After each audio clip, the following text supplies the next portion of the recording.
go back to that conversation with Tseliso Thipanyane about the protests that we saw in Tembisa. So 4 people are dead following that protest under different circumstances, a lot of infrastructure that has been damaged, and just generally the trust relationship between the community and those that lead in the form of government needs to be re-established.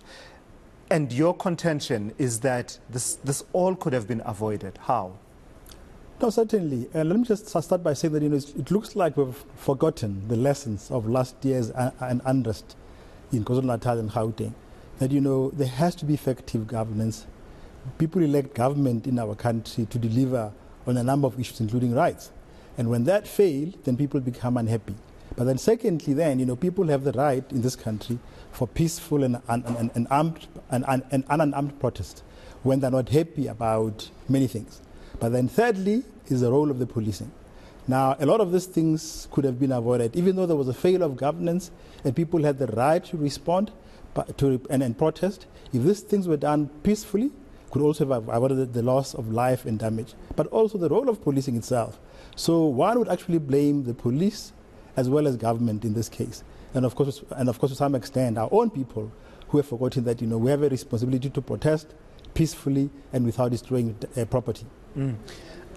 I don't know, what's your sense of what's happening in this very moment? Because for me, it just feels like we are at a critical point in as far as the crisis of governance is concerned, in the sense that, today it's Tembisa, tomorrow it's Kagiso, the next day it's Zandspruit, the next day it's Alexandra.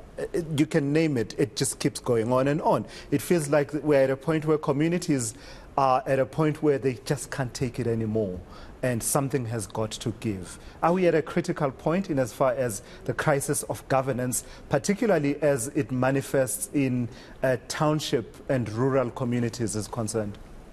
We're in a very, very frightening state in our country where clearly government is failing, and if we're not careful, there will be a total collapse of government, and one hopes that doesn't happen. At the same time, our people also, as you are pointing out, are completely tired and angry and upset about the whole thing. But at the end of the day, we are the ones who create government, we are the ones who can remove government, and therefore our response to poor governance must also be mindful of the future and must be constructive. That's why we're saying that people have the right to express their irritation and anger, but it must be done in a productive manner and not really cause further damage and loss to our economy.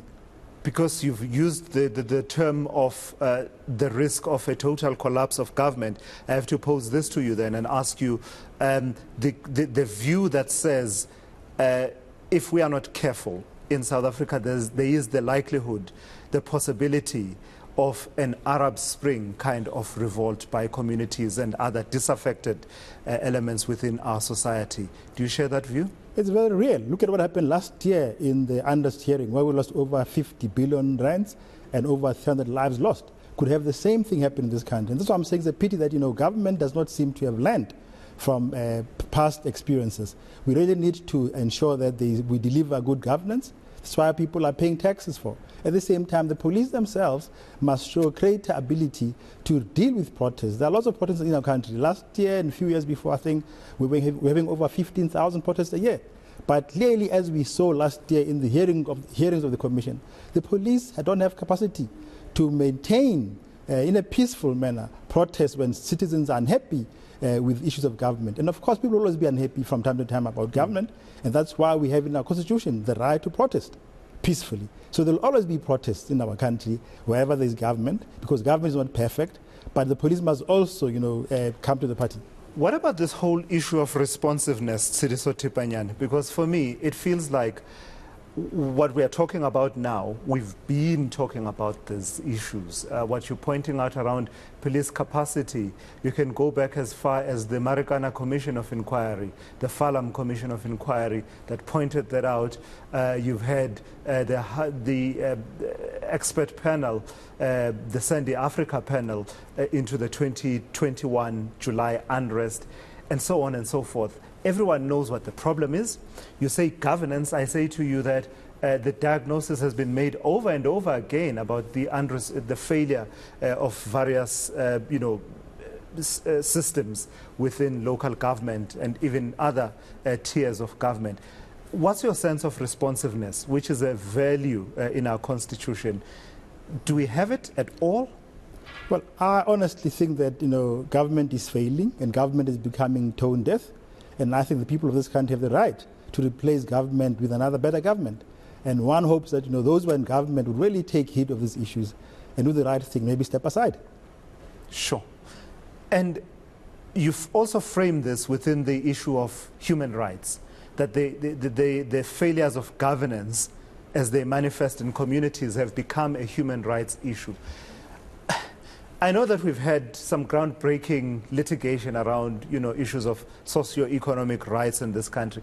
Is there any other path that could perhaps augment the protests we see that says actually it's time now, if we can't get them to account through protest, there are other paths that can get them to, I don't know, how do we elevate that conversation that says this has actually stopped being an issue of your incompetence, your ineptitude, your non-responsiveness. It has become an issue of human rights that we must enforce one way or another.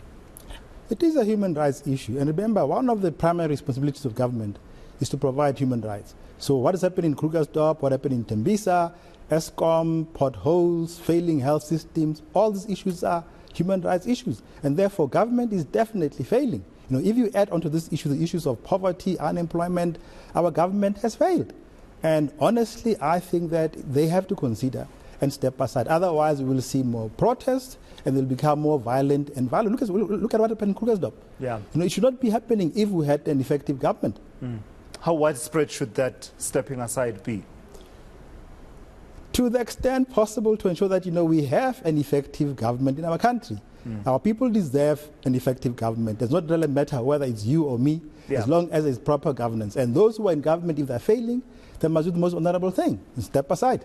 Lastly then, Tseliso, what's your sense of the citizens' own responsibility in all of this? Because I believe there's a conversation to be had there. Our voter turnout last year during the local government elections was quite low, historically low. And it's a protest in a way that speaks to the disaffection and perhaps a loss of hope in the system bringing about change. But in the absence of any other method to bring about change and define that change the way that we want it, what's the conversation we should be having about citizens' role in changing the situation that they are observing? Well, there's a saying that, people deserve the government they have. So we are the ones we elect this government, but we also have the responsibility to remove it if it's failing us. But also, as I was saying, we also need to be very careful. We have values in our constitution which basically regulate how we should conduct ourselves in terms of how we appoint government and how we remove government. So this issue of violent protests which damage our economy are not good enough for us. And therefore, we plead to South Africans to really address issues of governance in a proper manner. There should be no violence, there should be no destruction of property. Yeah. It reflects badly on us as well as our values of Ubuntu as a people. Yeah. All right, Tseliso, I've got to thank you for coming through and having this conversation with me. That's Tseliso Thipanyane there.